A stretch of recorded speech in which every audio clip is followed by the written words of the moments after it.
Assalamualaikum warahmatullahi wabarakatuh.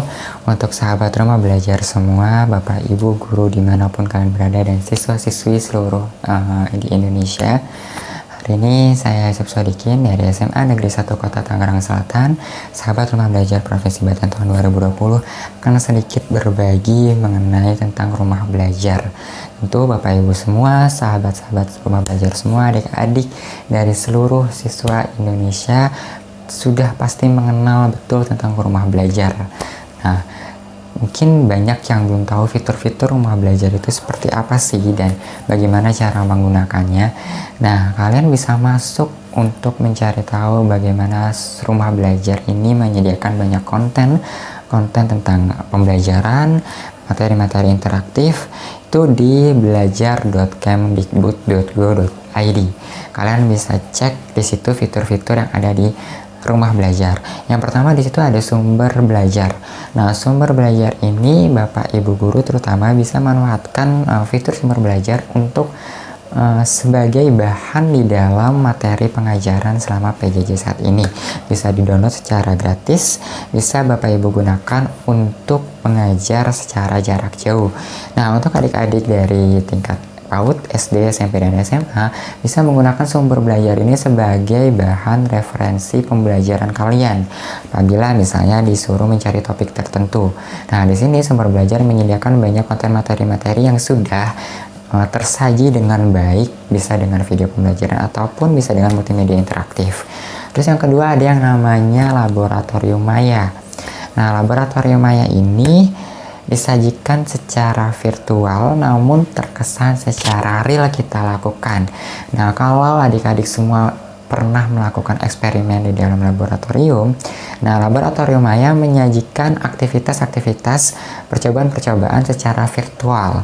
Nah, itu tentu bisa mengasihkan, lebih mengasihkan karena kita mencoba secara virtual walaupun tidak mencoba langsung di dalam laboratoriumnya.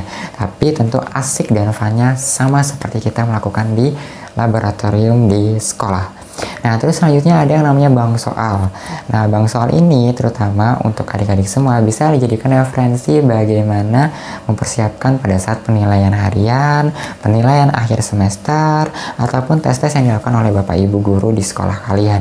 Kalian bisa semacam praktis atau latihan di bank soal. Satu lagi fitur utama salah satu rumah belajar adalah kelas maya. Nah, di kelas maya ini Bapak Ibu guru bisa buat kelas jarak jauh, kelas secara virtual, di mana di sini Bapak Ibu guru bisa mengirimkan modul, bisa mengirimkan tugas, bisa interaktif kuis, atau bisa interaktif diskusi terbuka di dalam kelas ini. Bapak Ibu bisa membuat kelas-kelas tersendiri seperti layaknya di kelas di sekolah. Nah, jadi kelas maya ini sangat membantu untuk pembelajaran Bapak Ibu guru dengan siswa berinteraksi di dalam satu lingkup yang terkoneksi secara baik. Nah, itu fitur-fitur utama di sumber rumah belajar. Nah, terus ada fitur-fitur pendukung yang Bapak Ibu atau adik-adik siswa dapat gunakan. Salah satunya adalah peta budaya, terus ada lagi yang namanya wahana jelajah angkasa, ada buku elektronik. Nah, buku elektronik ini bisa di-download sebagai bahan materi atau referensi-referensi sumber bacaan adik-adik atau Bapak Ibu guru semua dalam mengajar di kelas secara jarak jauh saat ini.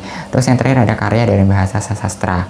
Nah, ini bisa digunakan untuk guru-guru bahasa Indonesia atau adik-adik siswa dalam belajar bahasa Indonesia. Bagaimana? Sumber rumah belajar itu banyak kontennya. Rumah belajar menyajikan aplikasi-aplikasi yang lumayan friendly dan bisa diakses secara gratis oleh Bapak Ibu guru ataupun adik-adik semua. Jadi, silakan cek rumah belajar di belajar.kemdikbud.go.id. Silakan selancar dan akses secara baik, secara gratis, dan silakan coba belajar dengan rumah belajar. Belajar sih. Assalamualaikum warahmatullahi wabarakatuh.